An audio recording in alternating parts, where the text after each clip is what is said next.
If you are not aware of this already, Shiva in yoga is seen as not as a god, but as the Adi Yogi. That means he's the first yogi.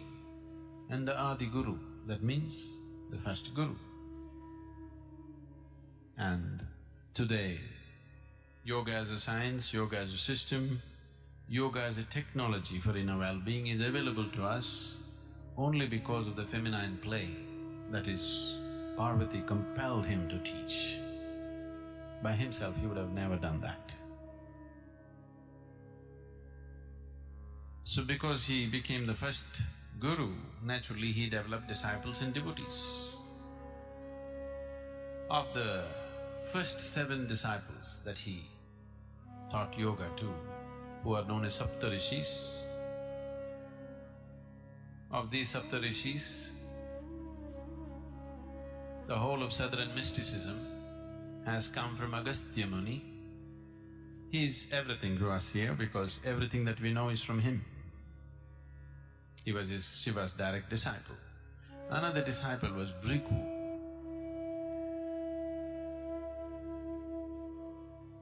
Bhrigu became intensely devout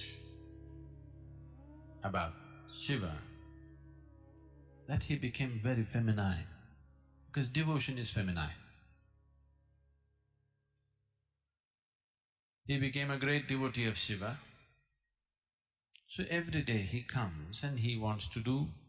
3 times he wants to circumambulate Shiva. That means he wants to do pradakshina 3 times. And Parvati is right here. By now she is also a fully enlightened being.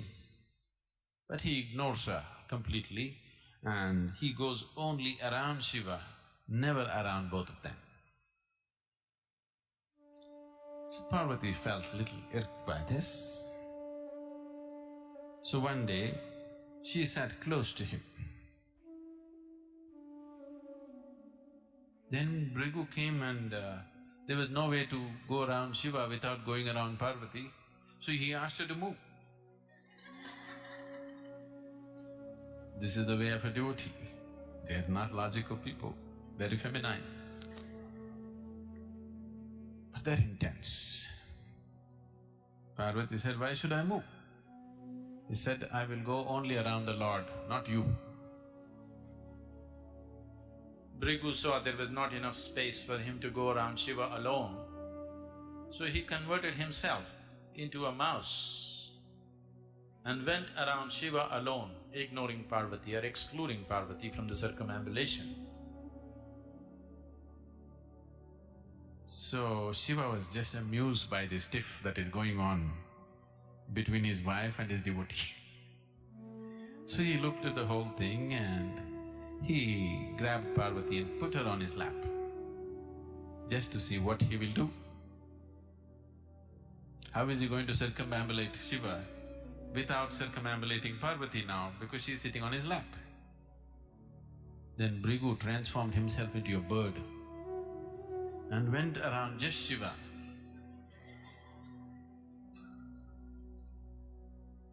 And Shiva was completely amused by this devotion, very pleased and also amused by the way the devotee is expressing himself and the way Parvati is getting fired up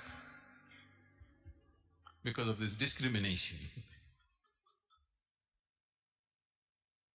So Shiva said, "Okay, let's see what you will do." And he just merged her into a part of himself.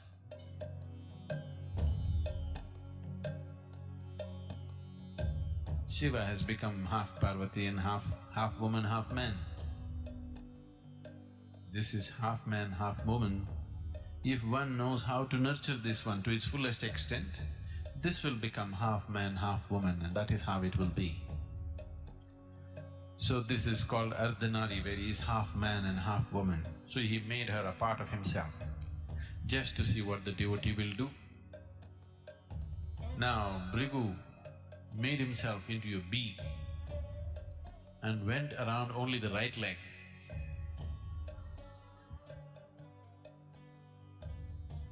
So Shiva and Parvati, both of them laughed and they said, "This is not a man. He's too feminine. What he is dedicated to is everything to him. He's blind to everything else." So he just buzzed around the right leg, refusing to go around the left leg because this is Parvati. Then this childish way of devotion of Bhrigu was amusing and nice, but at the same time, Shiva did not want Bhrigu to be lost in his devotion and miss the ultimate nature of the existence. So, he got into the yogic posture of Siddhasana, where there was no way for him to circumambulate his leg or any other part of his body.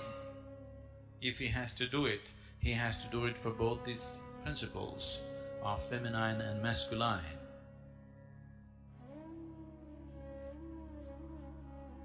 So this is how this body became like this, that it is half male and half female, or masculine and feminine in equal proportions. If one knows how to nurture this one, both will be fully active and alive in every human being. If we let these two parts of us reverberate as intensely as the other, each one of us can be a 100% man and 100% woman within ourselves. The whole science of yoga is based on this, that you should not miss either the masculine or the feminine in you, because any one of them will be a lopsided life. Now when we say yoga, we are talking about a dimension which is all-inclusive. It is not an exercise or a process for creating health.